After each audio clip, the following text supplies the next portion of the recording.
বেকারদের জন্য ভরসা কর্মসূচি। গ্রাজুয়েট হলে মাসে ৩,০০০ টাকা বেকার ভাতা, বাকিদের মাসে ২,০০০ টাকা বেকার ভাতা। পারিবারিক আয় হতে হবে ১ লক্ষ টাকার নিচে। ২১ থেকে ৪৫ বছর বয়সী যোগ্য শিক্ষিত বেকার যুবকদের মাসিক ভাতা দেওয়ার উদ্দেশ্য অক্টোবর ২০২৬ থেকে ভরসা কর্মসূচি চালু করা হবে।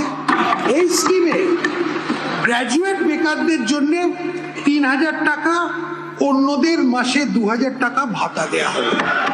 এই কর্মসূচি যে সকল পরিবারের আয় ১ লাখ টাকার কম এবং যারা অন্য কোনো সামাজিক সুরক্ষা প্রকল্পের সুবিধে পাচ্ছেন না, এইসব পরিবারের প্রার্থীর জন্য প্রযোজ্য হবে।